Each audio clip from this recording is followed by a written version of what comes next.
And we're live.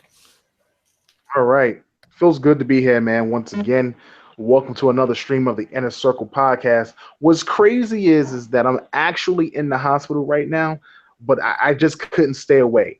I don't want to concern anybody with Dedicated, man. anything. Too dedicated. Absolutely. I couldn't resist. I had to be here to talk about Scorpio. This is just going to be a completely dedicated Scorpio show. We'll talk about some things that we thought were going to happen, some things that did happen, and some surprises, and looking forward to the future of Xbox and E3. Very excited. I'm not able to see the chat, so there probably won't be any Q&A tonight, but I'm very appreciative of everybody and everyone stopping out and hanging out with us tonight. So I'm going to go ahead start the show.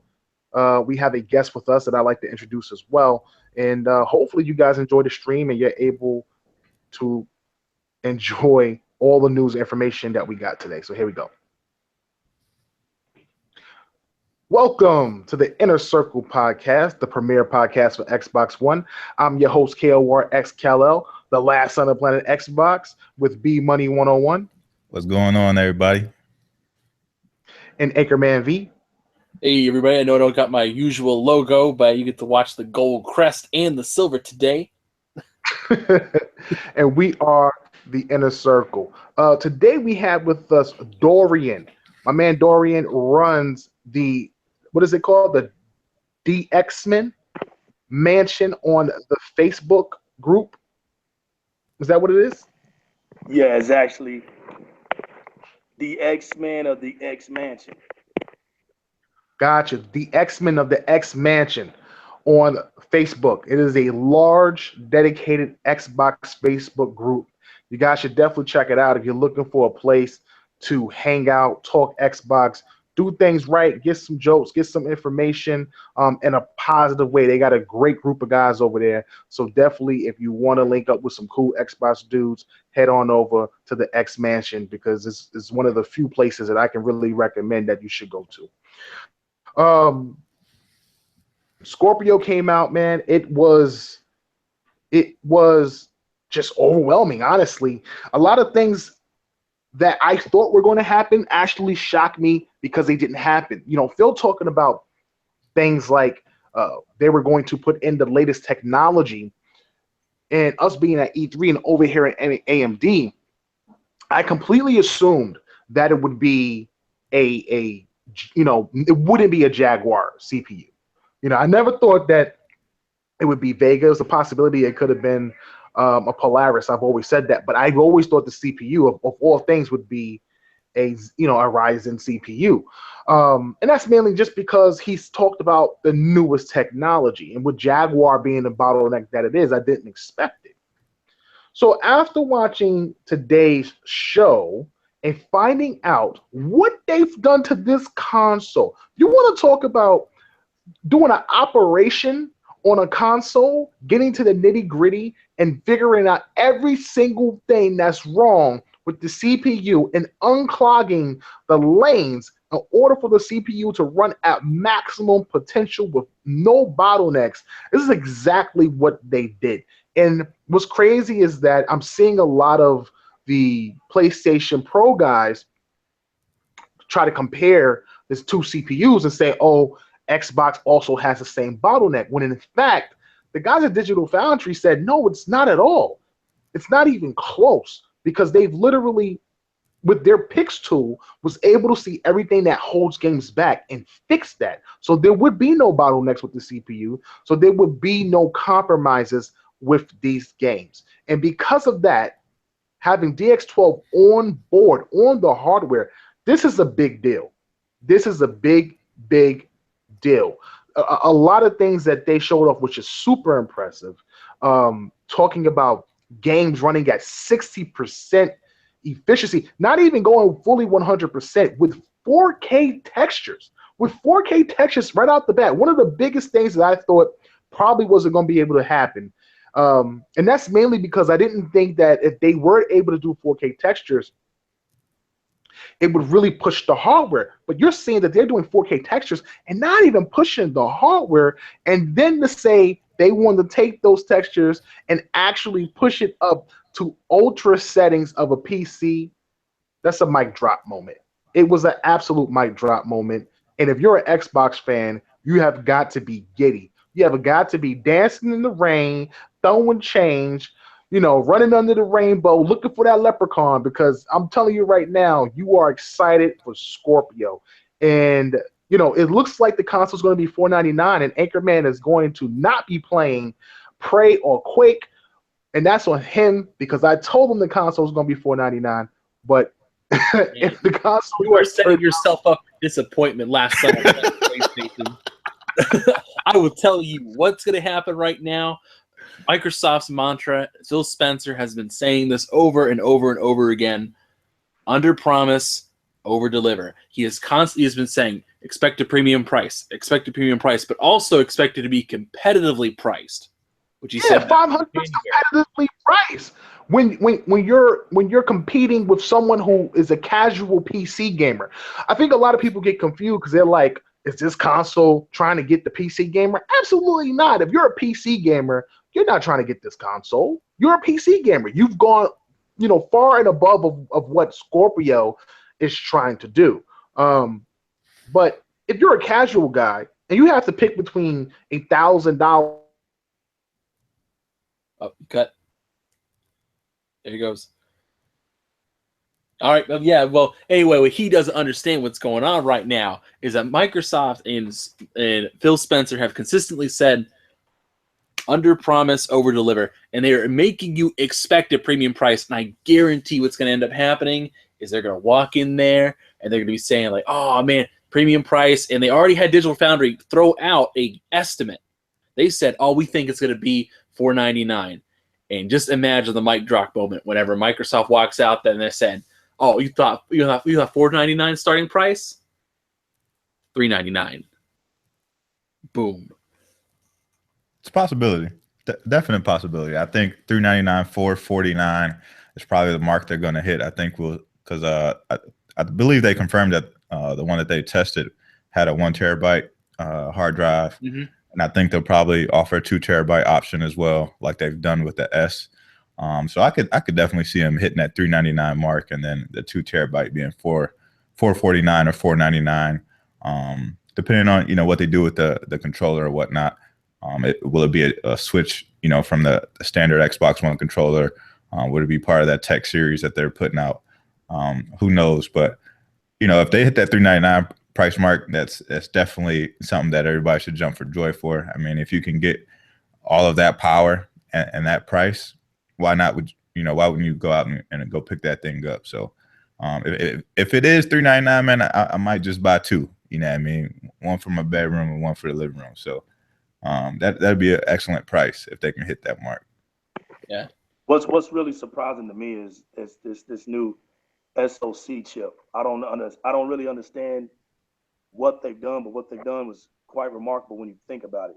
The way they dissected this thing and just called it like a new Scorpio engine. And I mean, I don't really understand if it's like just a pure Jaguar or what, but whatever they did to this thing, man, it's definitely new. And the reason why Phil Spencer was telling us that it's going to be some latest technology going into this thing, because it is official that that new SoC is something new. It's not something that we are accustomed to. So this thing is like virtually like Microsoft is saying, hey, everything that we're doing to this thing and we manipulated it is all within our grasp. We have control of how we want this thing to work, want it to look, feel, and deliver. So to me, it's kind of like NASCAR, man. These people are like tech gods, man. They don't went in here and took this fundamentally chip that we're all aware of and just made a monster out of it, man. I can't wait to see what it actually is, to be honest. Mm-hmm. I don't know if it's a Jaguar chip. I don't know. I'm also not a huge tech guy either. I'm just basically be calling it the Sex Panther. Works 60% of the time, all the time. Oh, Jesus. Cal, you back? Cal, you back? Here's the thing. I'm back. I don't know what happened there, but here's the thing. this chip, the Jaguar, the CPU is noted during the presentation as an enhanced version of. So first of all, it's not even the same chip. Second of all, it's been highly customized. It's been customized, as I said before, to allow the things that bottleneck that CPU normally to not bottleneck it. And that's a big deal. I can't stress enough. Having DX12 on the hardware, not as a software option, but actually part of the hardware. They talked about drop over 1,000 calls to the from the GPU to the CPU to 11 calls. That is big. 11 calls is all you need in literally cutting the CPU's utilization by 50%. 50%. That's a big deal. I don't think people really grasp what Microsoft has done. And I knew this would happen. I knew people would see the specs, they would see it, and they would compare it just like they've been doing with the 6 teraflops and the 4 teraflops, and not really comprehend how Microsoft designed this console and the way its console is set up. And because of that, it's really almost seemed a bit dumb. I really watched the Ready at Dawn dev come out and talk about how the CPU was also a bottleneck. And I'm like, he must not be aware. That was, like. First off, Cal, you're botting. Oh, it was fake? Cal, you're botting pretty bad. Turn off your I'm going at the stream.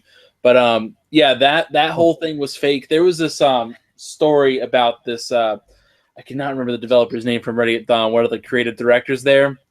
Apparently on NeoGAF going off and say it's a thing. And actually the guy on Twitter came out and said, that's not me. I haven't used NeoGAF in years.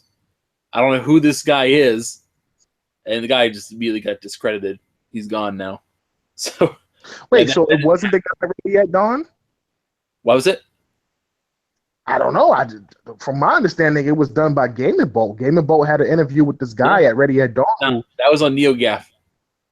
They took that thing from NeoGAF and made an article out of it. Wow, journalism, people. That's where you go to get your news, bro. Why go there? New age journalism, right there, man. Why go there? That's what's hurting the industry, right there. Stuff like that. That's terrible. That's seriously terrible.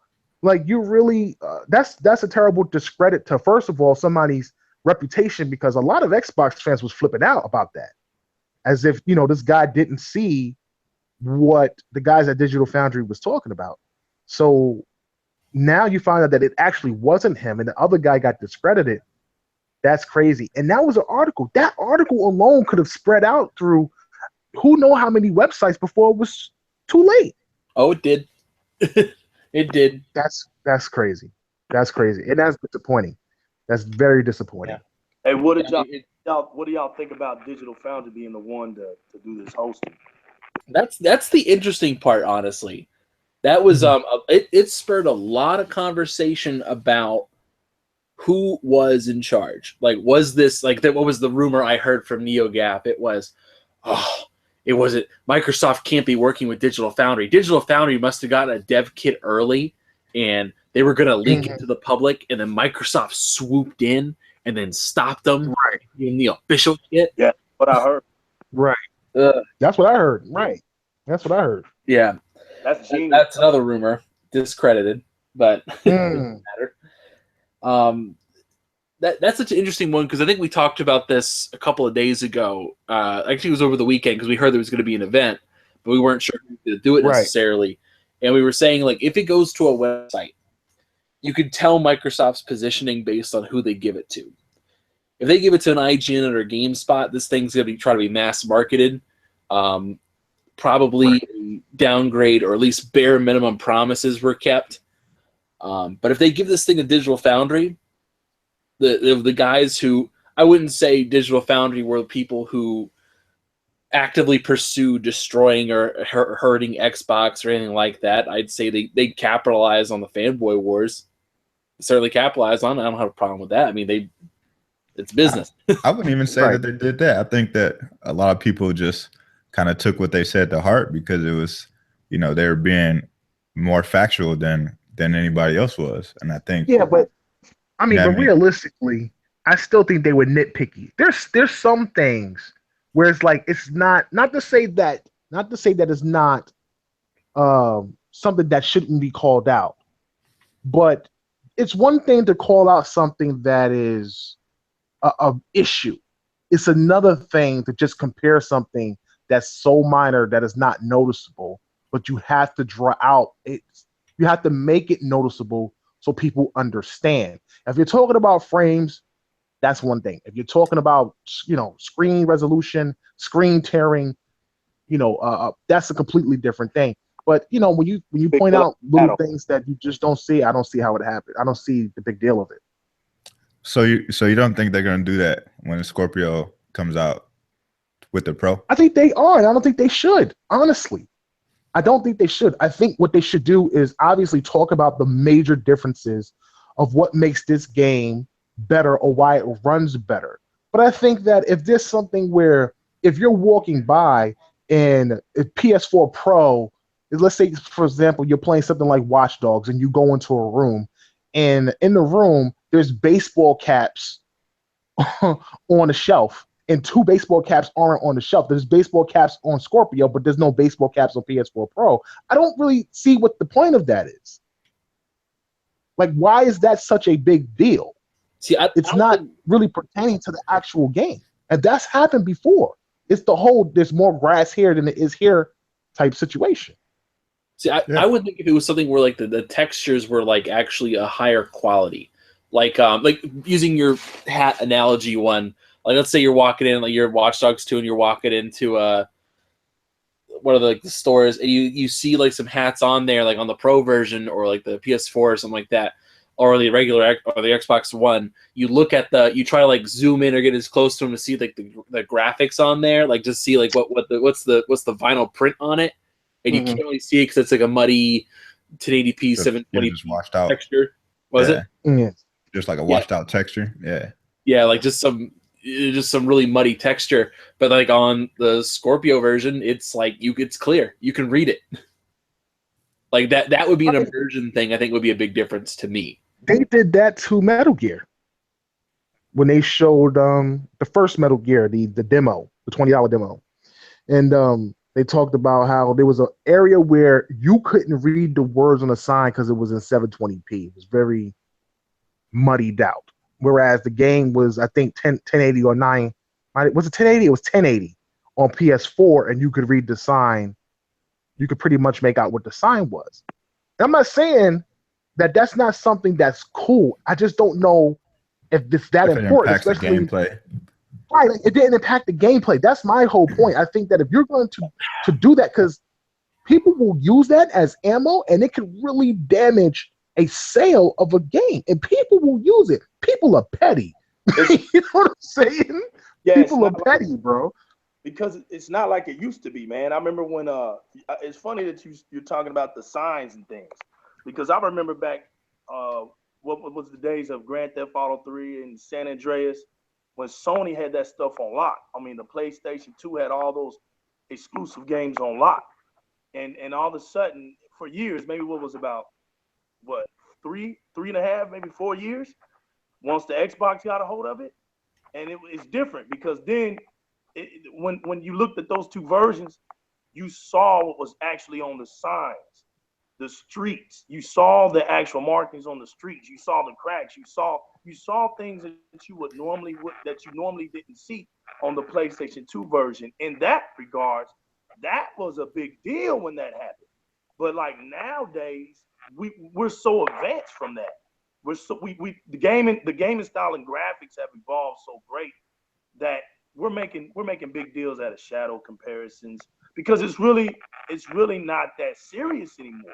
But to have 4K ultra settings, man, that's a whole nother level. There's a difference.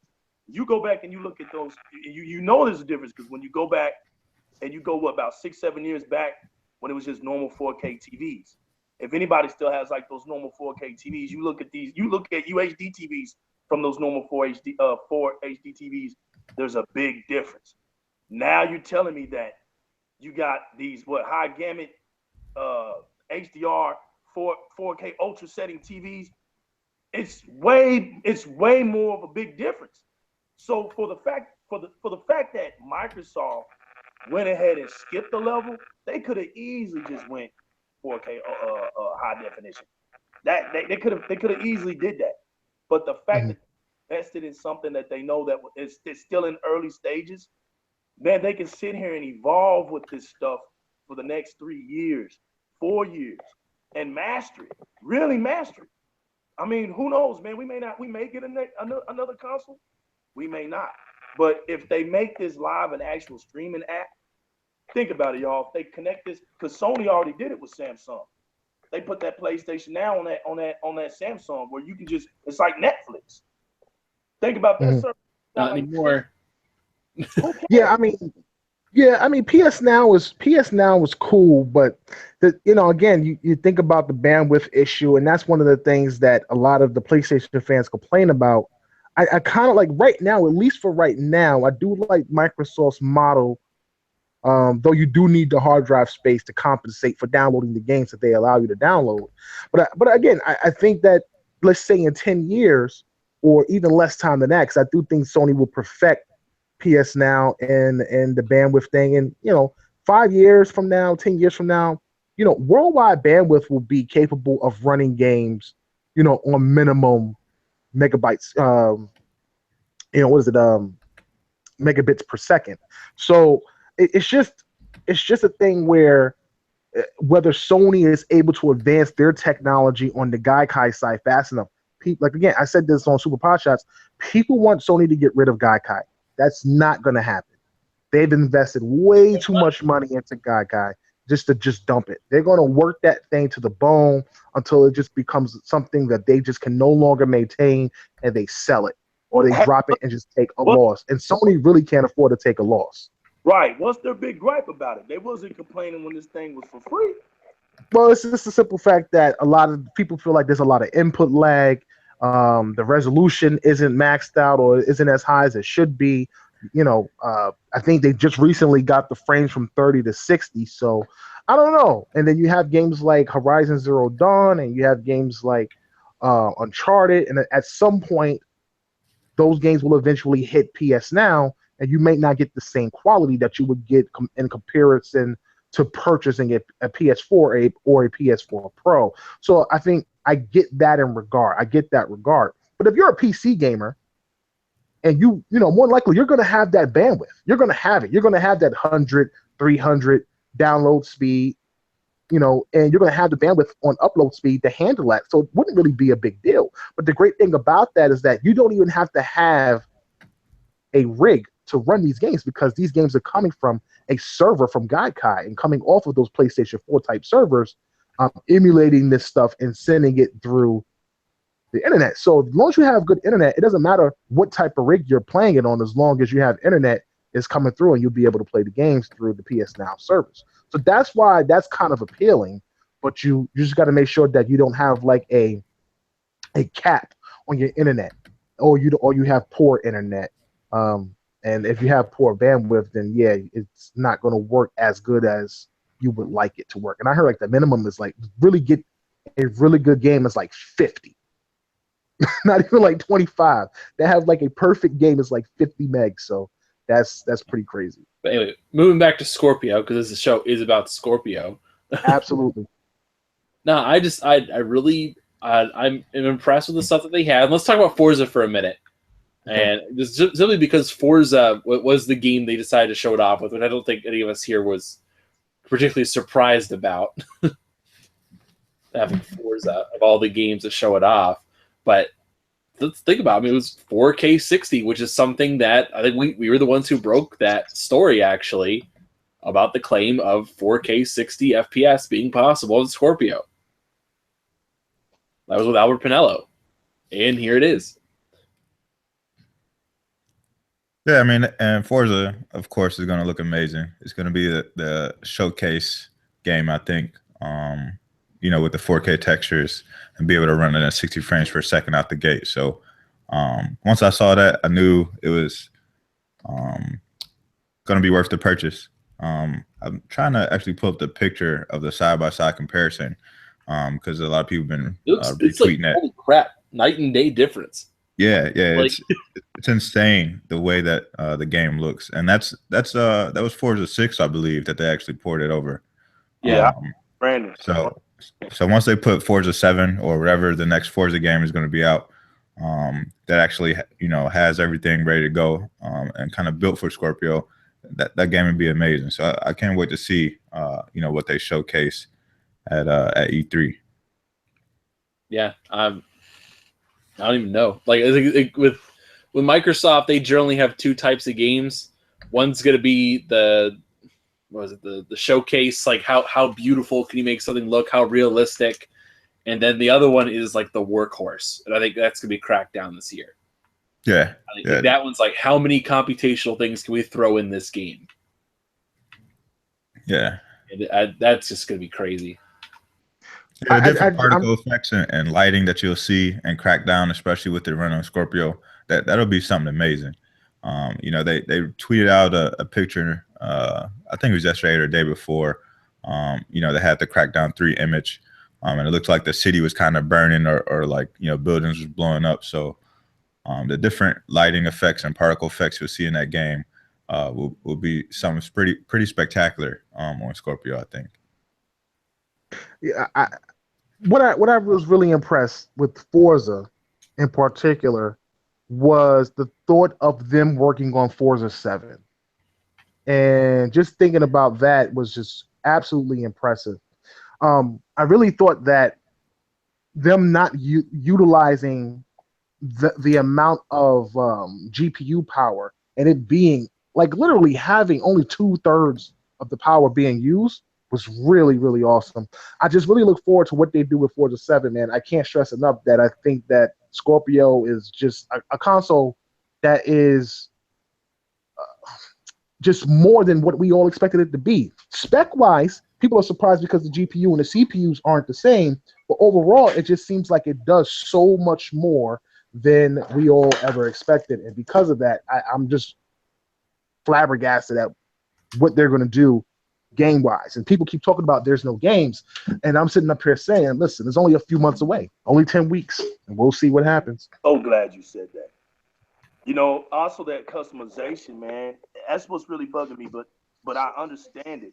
If their idea was to balance everything out, then I can see why they fooled a lot of us, man, because, you know, they want to make sure that this price of the Scorpio is going to be something that's not going to just hurt our pockets, man. They want to make sure that they did everything they could to give us what they wanted, but also they didn't want to make it to where they're using all this high new technology, expensive technology, so to say, that was going to automatically make this price something that would hurt the majority of people's pockets. You know, only a certain few people that, you know, making a top dollar in their life, you know, could go get this thing. But I think they're really trying to aim for the masses, man, and the ones, and like they said, the hardcore gamers of the Xbox community, you know, the real fans of this stuff, man, are really going to appreciate. I believe that that's the reason why, you know, this heavy customization went into play, man. They want to make sure they get an equal balance of this price and this style of texturing and this quality of imagery, plus the frame rates that we all wanted, man, for 16 years, man. I think this is big because we're finally getting something. I think that, you know, I'm talking for myself. I speak for myself as an Xbox fan. You know, I'm really psyched about the Scorpio, man. It's giving me something to talk about. It's giving me something to brag about. It's making me feel good about my purchase. It makes me feel like Microsoft is invested in what I've done, you know? Yeah. I mean, that's the thing too. Like, I just do not see Microsoft playing this game of like, okay, how do you sell someone on $500? How do you sell someone on spending that money, spending a premium price? It's you show them the benefits, and then you say, here's. If I were doing it smart, I would show the price first, and then blow people away with how good the games are, how things look afterwards. But what they're doing here is they got your expectations high. They got you like, okay, like my expectations are how much I think it's going to cost, and they're going to be selling us over the next few weeks to a couple of months. I'm like, oh, here's Scorpio, here's some games coming out. Here's what it's going to look like. Here's what the price. Here's what we're looking at. And then at E3 dropped that price on us, and I think they're out here to surprise us. Yeah, I think you guys brought up the games and whatnot. Like, it's very interesting with the catalog that they have because we have Sea of Thieves, which is more of like a cartoony game. The water and stuff looks amazing, and the character models look pretty good, but it's not like a graphically intensive game. And I think what we'll see is, there's been rumors about, Red Dead running in 4K and Battlefront 2 running in 4K. I think those would be some of the showcase pieces that they kind of use to push it if there's no, graphically intensive game. Crackdown is even more of, the color display is a little different than, your more realistic open world game. So we'll have to see, which route they kind of go with, even with Cuphead, that's a hand drawn, coloristic game. It's not really realistic. So I don't know if you can, if you tell somebody that's running in 4K, if that's a big deal to them or not. So yeah, like their gaming catalog has to be kind of strong and really convincing at E3, in my opinion. Yeah, I don't think Cuphead's the kind of game where 4K is going to sell anybody. It does not. That game is an artist kind of showcase there. I mean, the fact that everything's hand drawn, every aspect of that game was perfectly drawn out, and that's just amazing. But it's still, I'm pissed off because it's taken forever. Yeah, me too. Like that thing needs to drop this year. If it doesn't drop this year, it's dead. Yeah, I agree. Yeah, it has to come out, man. It's the one game that just sets the games apart, man. We all love gaming, so obviously, but it's something about that Cuphead, man. It's just bringing something fun. It gives us a break to just play a good, fun game. You don't have to rush. It's chill. It's a game that you just get in and enjoy, man. I'm with Brandon on that. I'm with both of you guys on that, man. It has to drop. Let's get a good summer game, man. Cuphead fits the summer. Let's just get it to drop right after E3, man. Just put it out. So it's ready to play. Yeah, I having played Cuphead is the big thing. I've actually played the game. I like it. It's fun. I don't think it's a summer title. I feel like it should be a spring title. That thing should be out already. Like it's not. Yeah, it's that kind of game. Just yeah, it's been out already, man. That's definitely true. Yeah, I mean, even just positioning of the year like that. It's a good spring title. That's what I was getting at, namely. Yeah. So I mean, we know what the specs are. We know when they're having their E3 showcase. We know when Bethesda's having theirs.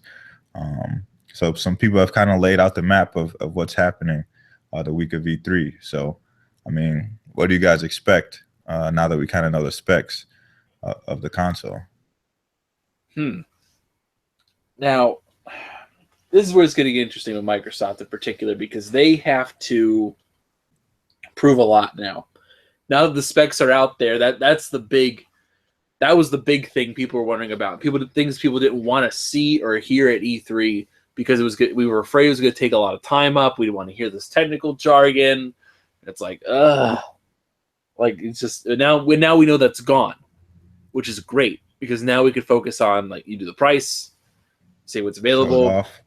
Now you're like, okay, good. Here's what's coming off. Here's what it looks like. Done. Get out of here. Start talking about games. True indeed. True indeed. And so I guess one of the things with Microsoft in particular, the big thing with them is I think this is Phil Spencer's first completely him E3. There's nothing left from the Magic era. It's the beginning of the Age of Spencer kind of situation. It is time for him to show off what he's been working on. Because remember, he came in 2014. Beginning of 2014, he said, "Okay, we're working on my projects now. Things are going my way." So it's working on it. It's been 3 years. It's been a while. And now it's time to see what he's been working on. Some of these games are finally hitting the end of their dev cycle. Games take about 3 years. We're right about there.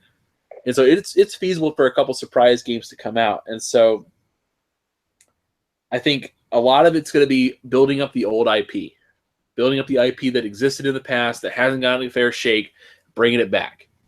And I hope there's a lot more new stuff as well, but I mean, there's going to be old IP, and I feel like that's going to be a big focus of this E3. Bringing back old IPs either in the form of remasters or actual new reboot games. Yeah, man, because I didn't see Don Matrick down here on the ground level like I do with Phil, man. Phil, he wanted to come down here to the ground level, man. He really wanted to see what we think and what we feel, man, as consumers.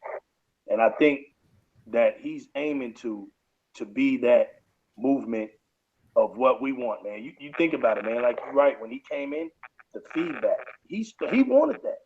He wanted us to just, whenever we come up with some super thought about something that could be positive for the Xbox, man, send it in. We're going to look at this stuff. What they do, put it out on the forum, put it out on the feedback, out on the Xbox forums, put them out there. Tell us what you want. He's listening, man. I think that's I think and the industry sees that. They've noticed that about Phil, and I think that's the one thing that he wants, man. And as all of us can remember, he wanted to bring back that Xbox brand, man. He wants to build off of that first. He wants to make, and it's Microsoft. That's a company that sells off its brand. They don't have to do high marketing. It's just like Apple. When you look at that logo, it sells. When you look at that Windows logo, it sells. They're a brand selling company. So he's like, we don't need to sit around here and boast about who we are and what we can do. Let's just do it. Let our actions speak for itself, and that Xbox brand make it mean something by our actions. But we want to make our customers, we want to go back to what's important, and that's our customers, man. We want to make sure that what they want, we deliver. And I think that was the best thing he could have done, man, because it was at a point where we were just getting hammered by the industry, man, left and right. Yeah, that's right. And so what about you, B-Money? What do you think is going to come? I think they definitely should focus on some of the older IP and bring some stuff back to light. But I think, Phil's been talking about, reestablishing the first party library. And I think we will definitely have a surprise of something from first party that we don't know about. And it'll be a big new IP. I think they really kind of have to come out swinging. I mean, it's kind of been 3 years, and they've definitely taken some chances with some of the IPs that they've put out, but we just haven't had that one that really stick yet. Really come out and be super impactful. So I think this is definitely the year to do it. I mean, you got the strongest console ever, and they've been working on technology. So I think this is the year where you come out swinging and just show off something, brand new, amazing, let it look amazing, and really push that console. So, it's all good to have, some of the old IP back and bring it back and let fans kind of relive those great days. But I think establishing new great IP is important too, and I think this is definitely time to do it. Mm-hmm. I agree. Sorry, I disappeared for so long. Welcome back to the Shadow Robo Realm. I was moving through places, so I didn't want to make a scene. Listen, the great thing about what they're trying to do, absolutely, is they're trying to recapture what they had with the 360 era, and get back to what Microsoft was always about. We had Seamus Blackley on the show, and he talked about how the PS2 just really was, and I hate to take a shot at PS2 because PS2 was a great system with some amazing games, but he talked about how it was kind of like guys at Sony were just kind of like just throwing things together to make an API, which really was very rough. It really wasn't as refined as what they had at Microsoft. And today just showed a lot. It showed that at the end of the day, yes, Sony is always praised for their hardware and what they've done. And in each instance, Microsoft has either they've come out at the beginning with the original Xbox, which was a powerhouse of a console and really was impressive, but unfortunately just came out at the wrong time. And at that point, PS2 literally dominated the market because they had every game after the death of Dreamcast. Everybody had to sign somewhere, and PS2 was the console to sign with. On top of that, you have to compete with the GameCube, which was a good console in its own right. What are you talking about? GameCube was the GOAT. GameCube was okay. Don't get it. PS2 was the GOAT. Okay, let's not play ourselves here. But did it have at the same time? But did it same time? Whatever. At the same time, 360 comes out, and 360 was an amazing console, but 360 had the rare ring of death because it was a rush product. That's what hurt it the most. Yep. Now you got Xbox One, which was what we wanted as far as a console that worked and didn't have a lot of or a large failure rate. It really was actually very good at doing I guess you could say being stable, but it didn't have the power. And because of that, it got killed early on. Nobody talked about all the games that came out the first 3 years. I mean, I remember playing that golf game and Crimson Dragon and Mass Curse of Brotherhood and early Killer Instinct. You know, there was Dead Rising 4. I mean, Dead Rising 3, Rise, Son of Rome. There were so many games that came out that first year. I was so impressed with that first party lineup when it first, remember day one on the box for Xbox One? They still do it, but it was so big before they were really transitioning into digital. You had day one on digital titles and day one on the box. But people kind of like faded away from it as PS4 came out. All the indies hopped on it. It was easy to make games for. Microsoft had the stigma of the ESRAM was holding it back. There was just so much negativity. Microsoft gets back to their roots. Phil Spencer comes in, he takes over. You know, he contacts Goku, the super creator comes down, and next thing you know, 3 years later, boom, we're here with Scorpio, the most powerful console ever made, and it's very impressive. We're very impressed by the console. So as Brandon said, what Microsoft truly needs is a piece of tech game-wise, besides Crackdown, which I think is absolutely going to be impressive and blow people away with the particle effects, the destruction, and all that stuff. And don't forget, cloud will be used as well. You add cloud to Crackdown with Scorpio, oh my God, I don't even know what that game looks like. That game will probably look absolutely stunning if it's anything to go by, if you're going to still use cloud on top of Scorpio. So that would just be amazing in itself. But at the same time, they really need something open world, something large that's really going to impress the fans. And I do think they have something. I do. I'm telling you, I'm hearing rumors about a lot of different games. I don't know what is true, but I know they got something. This is the quietest Microsoft has ever been. Like we've never even got a leak. A leak on Scorpio at all. Other than what they told us, nothing has ever leaked out from Microsoft about Scorpio until we got the actual facts today. So that just tells you how guarded Microsoft is with what they're trying to do. And it's not to make a comeback, but it's to let people know we exist, we're here, and we're bringing noise. And you should keep watch. You should keep your eyes on us, and that's really important. Mm-hmm. I don't know. So I guess I have a question. Like, since we are moving forward more towards gaming, more game focused now, starting in really May. Someone actually brought this up when I was talking on PlayStation a couple days ago, and they said, "What was if Microsoft had one game that they announced, not necessarily something we know about, but like one Hail Mary pass you think would win them E3?" Based on all the software, all the hardware and software we know about Scorpio, everything about it, all the games we know are definitely coming out. Something unannounced, one Hail Mary, this will win E3. What game is it? I'm going to go ahead and say Rise 2 for me, man. Rise 2? Do it for me, man. Explain yourself. I want to hear a little more about that. Yeah, we need some more information, man. You can't just drop down Rise 2 and not say anything.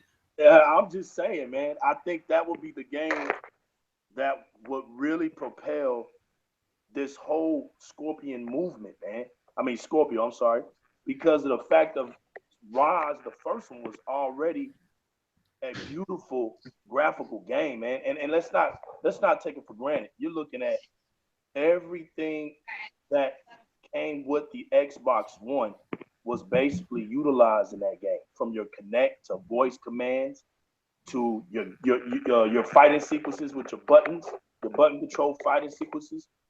I mean, and then on top of that, to manage to get that game that beautiful, I mean, that game right there basically pushed almost. There's not a game like it. It pushed every aspect of the Xbox One, the OG Xbox One, to its capacity, and it still ran well. You didn't hear about, well, I'm having problems with the frame rates and all that. What we heard was, yeah, it gets kind of boring, repetitive after a while. That's what you heard, but you would expect that out of a hack and slash game. That's not something that's out of the ordinary. So for me, after seeing how this Rise has all of a sudden became popular again, and the fact that, you know, the Crytek developers were not happy at first about the original sales, but that game slowly progressed. It didn't stop. It just slowly progressed. And I don't think that it failed. I mean, I think that game now, when you look at the numbers now, has met the expectations, even though it might have been 2.5 years later or 3 years, whatever.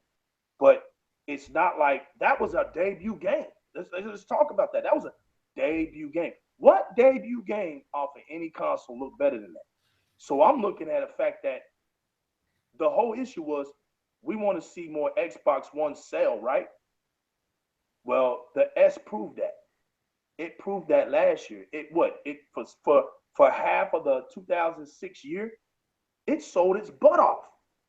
So it's not like the Xbox brand is not selling. It's selling now. To bring out Rise 2 on Scorpio, a debut game, that would be remarkable. Okay, okay. Pretty compelling. I can dig that. I mean, All right. Rise was definitely a beautiful game, but if they could bring one thing back or something to steal the show, man, I think if Shanghai is unveiled and it's coming out pretty soon, you know, it was the game that Black Tusk was working on before they became the Coalition. Seemed to be somewhat of an open world detective type game or something like that. If that was actually have been worked on and it's ready to go for Scorpio, I think that's something that can knock it out the park. Just something that is out of the ordinary, not something that Microsoft is known to do, and they can do what they want with it because it's their own IP. You know, there's been some rumors about them bringing back Splinter Cell. You know what I mean? But I think if they, you know, take ownership of something like that and push it to the forefront, I think they have something on their hand. Like everybody's wanting the big open worlds. They wanted, you know, play something a little different. And, you know, the competition just dropped Horizon and Witcher 3 was really big for us a couple of years back.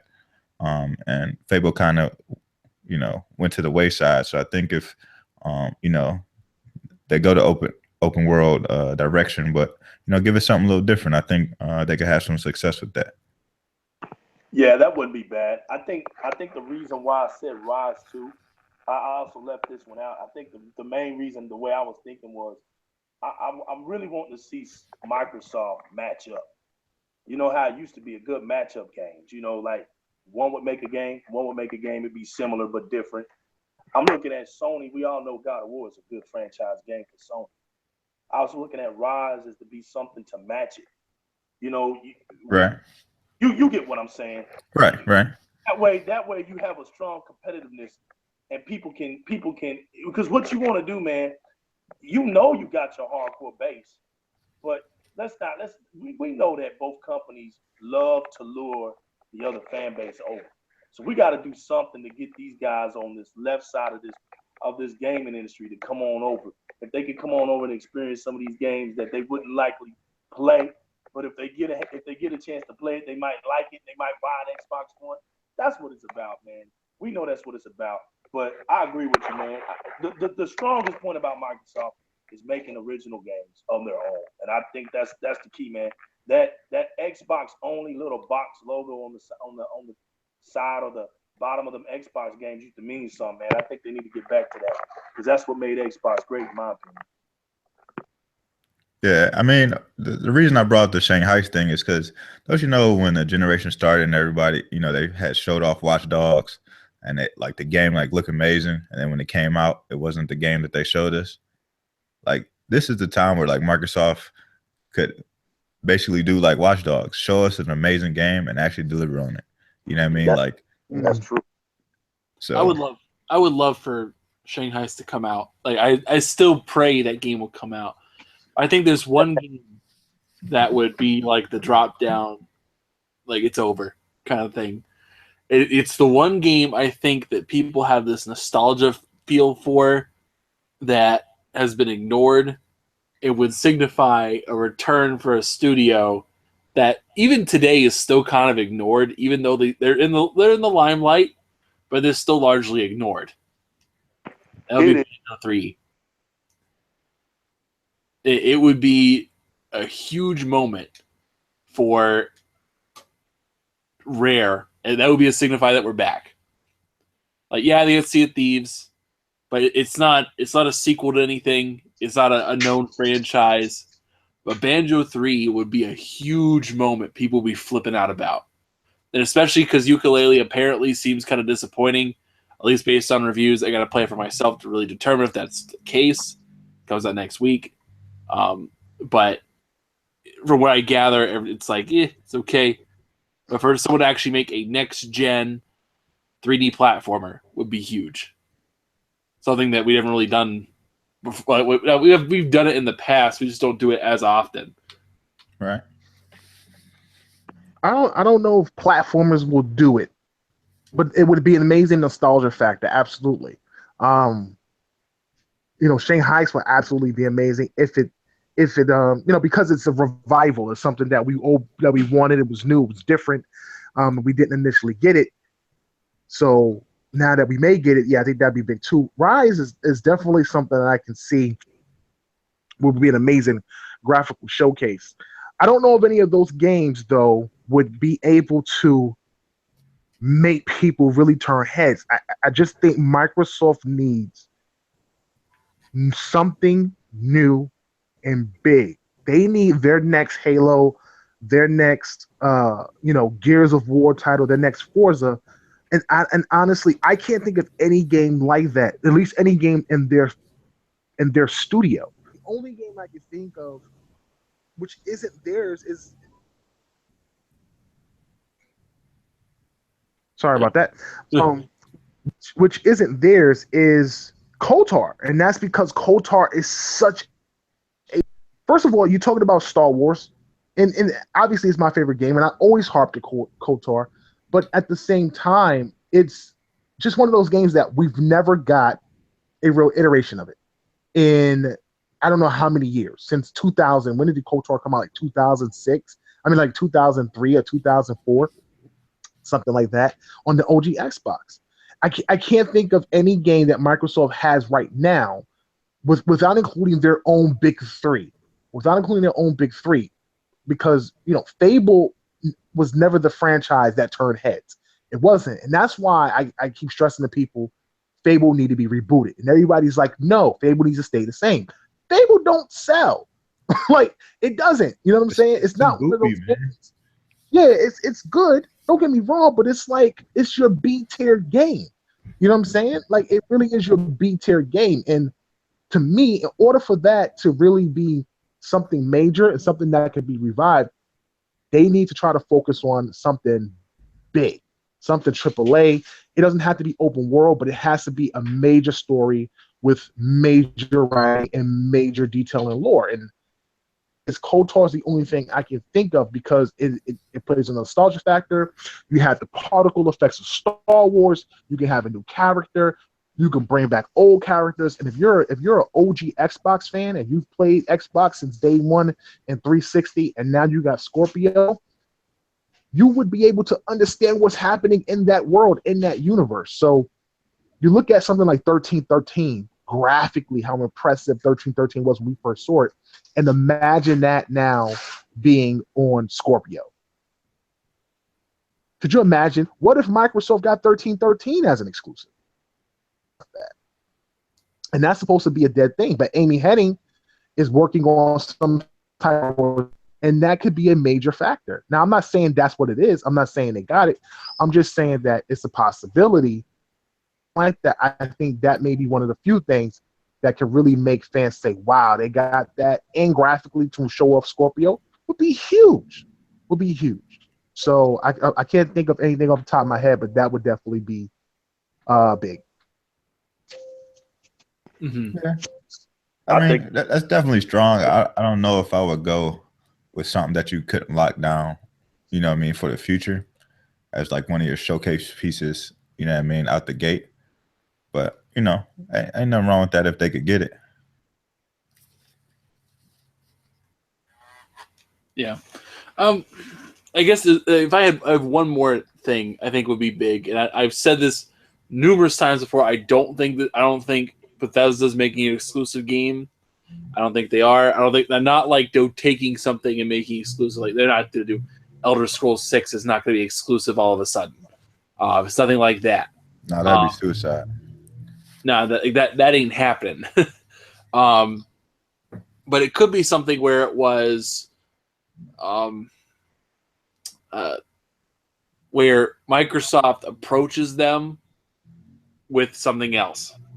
For example, I think it's entirely possible if they were to come out and they were to say, hey, we got approached about Fable, and we're making Fable for Microsoft exclusive. That's it. You know, a Fable reboot or a Fable, yeah, just forget it. Not even an original. Let's go back to the roots of Fable, right? I don't care, open world, whatever, man. We need something like that. We definitely need something like that, and we need an international game, man. That was the one thing about Scalebound. I think we need 2 games like that, man, because we got shooters on lock, we got racers on lock. That's a lot. We need something. That's what Crackdown. That's why Crackdown 3 I think is so exciting, because it's that perfect blend game. You got that open world shooter game. Now we just need that open world adventure game. We need something, man, and I'm starting to agree with Brandon on that. We do. We need something different, but we need something that we all can be relative to.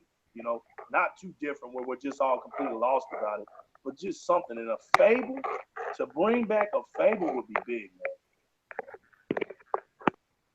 Yeah, it would. It would, but and which direction do you take it at this point? You know what I mean?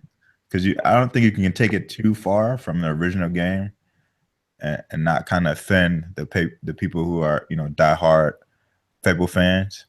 And then, you know, if you once you do that, is it truly appealing to new fans? You know what I mean? Depending on the direction that you take it. So I don't know. Yeah, that could definitely be interesting. I personally would go back to the original, man. The original had it all. The original to me was the best one, man. I really enjoyed it, man. The other 3, I couldn't get into them like I did that first one, because the first one you can do so much with it. It's just open like that. It's just do whatever you wanted to do, but you knew that you was working yourself to the end of the game. You know, you could do what you wanted to do, but you knew that the ending of that game was coming for you. And I think, like The Witcher 3, you can go all around that world, but you knew eventually you was gonna have to get on that road that led to the end of that game. And I think that's what made The Witcher 3 so great, man, is that you could just roam around and slowly work yourself to the end. Fable would be that game, man. We need something like that. That's just even if it's not Fable, I think we just need something like that. Mm-hmm. Yeah, I think that would be fun.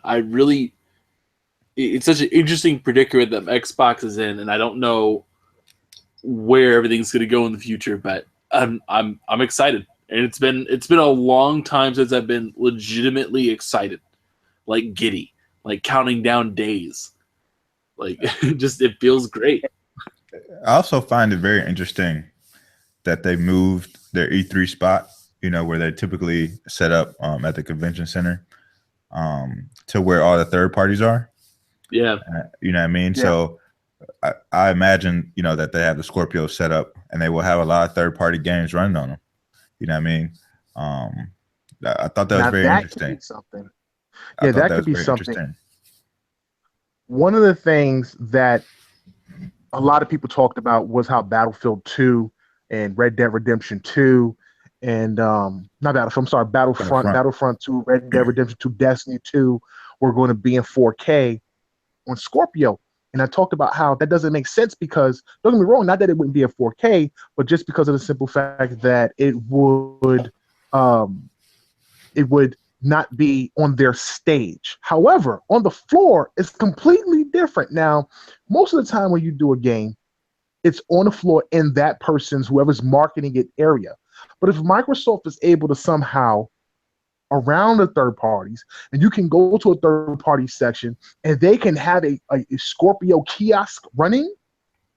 Say you go to a Red Dead Redemption area and they have a Scorpio kiosk running for Red Dead Redemption 2. Everything else could be PS4, but they got one thing running for Red Dead Redemption on Scorpio. How long do you think that line would be? Exactly. For people to just get on that line and to play that game. And Microsoft is in the center of that. Now, us going to E3, I don't think people understand how big the third-party section is. Microsoft is like, oh, their booth is smaller because they're on the south side compared to where they usually are on West Hall. If you've ever been to E3, I can tell you right now, the side where EA is huge. It's way bigger than the other side. I'm telling you. When you walk in there, remember when the first time people was like walking into a club on Mass Effect? They were blasting Busta Rhymes. It was NBA Live running across the top. There was lights flying everywhere. It was nuts. It was bananas. You could walk around that whole arena. There's like retro crap all the way in the back. That arena is huge. They had all types of stuff over there. They had the robot from Fallout, they had the Doom gun, the BFG, and all that stuff. Like everything was there. It was crazy. So Microsoft being in that area just tells me that yes, they got a lot of deals with probably third-party developers that we still don't know about, that they won't announce right now. All we know of is the War of Mordor, Shadow of Mordor, War of Mordor. There you go, the War of Mordor, whatever. Shadow of War. There you go, Shadow of War. And then, yeah, exactly, or more. And then, mainly, you don't know what else they have third-party wise as far as marketing deals is concerned. I wouldn't be surprised if we see Cyberpunk 2077 because they have such a great deal with the Witcher team for next year. And there's just a lot of things that I think we don't know. And that's why people keep saying there's no games. There's no games. We just don't know. If they show Cyberpunk 2077 at E3 this year. Oh my God! Running on Scorpio, that shit. I didn't mean to swear right there, but that game would look so amazing. Like people keep sleeping on the game because they don't really know too much about it. But I've been following CD Projekt Red for a very long time. I've been a fan of the Witcher series for a very long time, and then when they show like Cyberpunk 2077 years back, like I knew the game was going to be amazing. And just like some of the teaser stuff that they showed way back when, like looked amazing. But if you can get Cyberpunk 2077 shown on your stage, running in 4K with 4K textures, that'll set the world on fire. That's all you got to do. That's big. That's huge. That in Bethesda, because they're great partners with Bethesda. You get those games running in 4K and 4K textures, even if it's a third-party game. Even if it's a third-party game, you're talking about two that people completely have faith in and love playing their games, especially as RPGs. And you're getting the best of those RPGs, of those open world titles, whether it's this possible new IP or maybe Fallout in VR. We don't know. But Cyberpunk 2077 is on the table, and a possible up-res Witcher could possibly also be there. Dude, that's huge. So it's just really telling that they're surrounding themselves with third parties.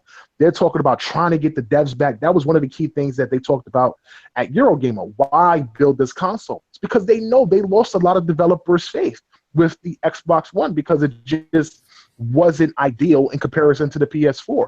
And now they have an opportunity to recoup the people that they lost, to get the indie devs that don't want to bring their stuff over. But also, you have an opportunity to sell a console and really appeal to people. Now, again, don't think that you're going to make a comeback sales-wise. This console is not that type of console. It's why it's still called a premium device, and they keep stressing about, this being for enthusiasts and the hardcore people who basically can afford it. If you can't afford it, you can get an Xbox One S for, probably the 500 gig by holiday season. It'll probably be $250.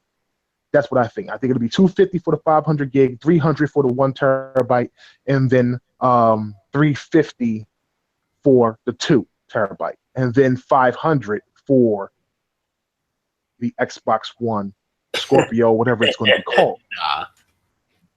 500.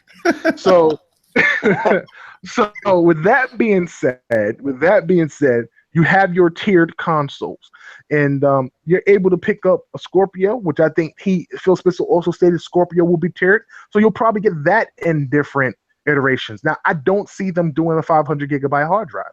We all discussed that. You can't go backwards. Base is going to be 1 terabyte from now on. It's got to be. That's what I'm saying. The base is 1 terabyte. So the base is 1 terabyte. If for some miracle Anchor gets me to make my moniker the last on the planet PlayStation for a month, and the console does come out at $399, then that's the 1 terabyte.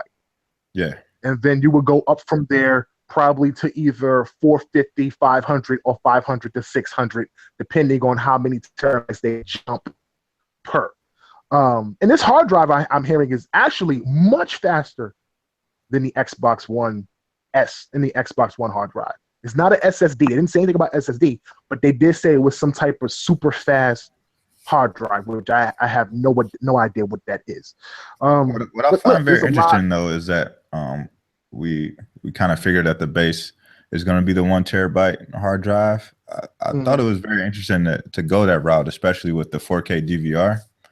You know what I mean? Because once you get to saving videos, I don't know how much of that, it will kind of eat into that hard drive. You know what I mean? Unless you choose to have them just saved to the cloud, like I do it now.